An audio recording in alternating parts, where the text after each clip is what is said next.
I'm Brittany Lewis with Forbes Breaking News. At a Senate Judiciary Committee hearing on Thursday, Senator Cory Booker questioned FBI Director Christopher Wray on use of force data from police.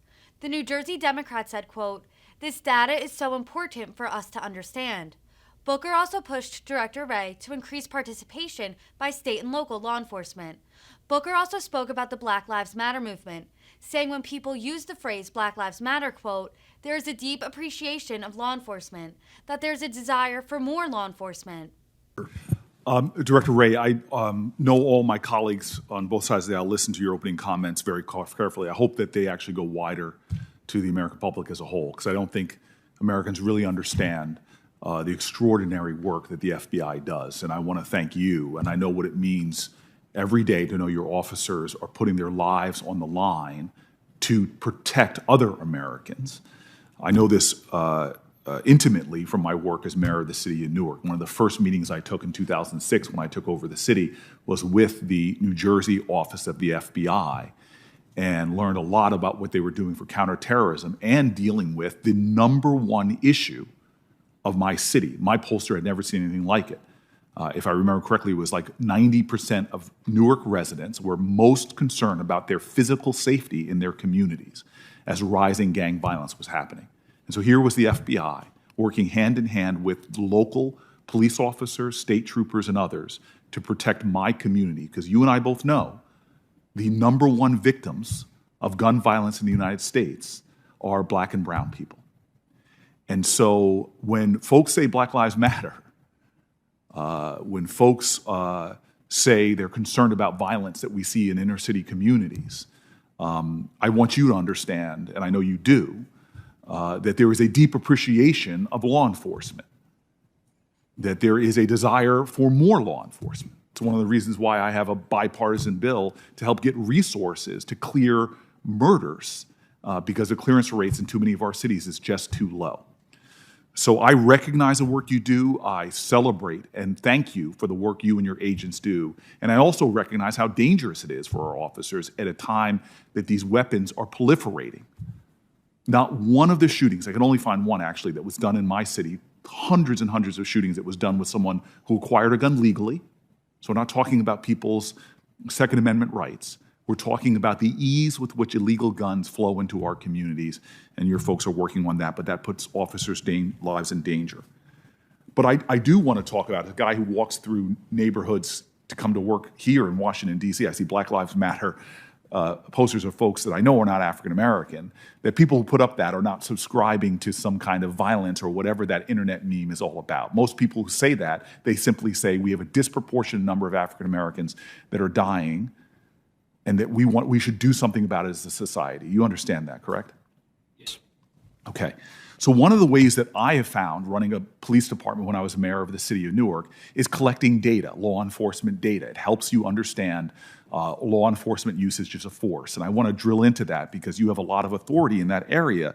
The FBI, under James Comey and Holder, they talked about how critical collecting data was. In March of 2022, you said that the participation by state and local law enforcement agencies has finally reached in reporting use of force 60% threshold mandated by the OMB to release that data, and that the FBI planned to begin releasing certain aspects of that data. I'm not sure why it's taken so long to get to 60% participation, but this data is so important for us to understand use of force. You agree with that, correct?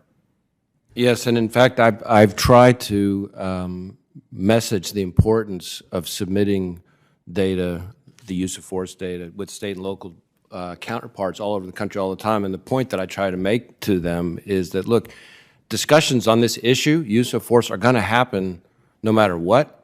And we're all better off if those discussions are based on the cold, hard, accurate data. And so it's in everybody's interest, in particular law enforcement, to get all the data submitted so that we can have an accurate picture. Right. And if you can't measure it, you can't manage it. And, you know, there's an estimated, and it's estimated because we don't have the data, that over 1,000 people are shot and killed by the police every single year. Now, I'm making no judgment on those justified or not, but you and I have both seen the videos of unarmed people being shot and killed. We should understand that this is not a number even police officers want to see. They want to see this number as low as possible. Newark, New Jersey just came from a year of not having one officer fire their weapon. It was a very good year. But I'm curious about something. Since the FBI database only collects data on incidents that result in death or serious bodily injury, is that type of reporting burdensome on local agencies to report, in your opinion? Well, I think it probably depends on the particular department. I mean, as you know from your past life, the kinds of departments nationwide range wildly in terms of their IT systems, their head count. I mean, I talk to chiefs who have 10 people in their department sometimes. So it may vary from place to place. We try to do what we can to provide assistance to them to figure out how to do it more efficiently. Right. Technical assistance, no cost type assistance. Right. It's just a critical tool. The better data we get at the federal level, the better lawmakers here can make decisions. I was interested that the data that was released that in 2021, the number one reason that a person was subject to the use of force by a police officer was because, quote, they failed to comply with verbal commands or other types of passive resistance. This is more common than a person displaying a threatening weapon against a police officer, more common than attempting to flee. It was failing to comply with verbal commands that resulted in a use of force. Can you help me understand what kind of passive resistance can result in a person being shot by a police officer? I don't know, I'd have to give that a little more thought to be able to give you a good answer to that one.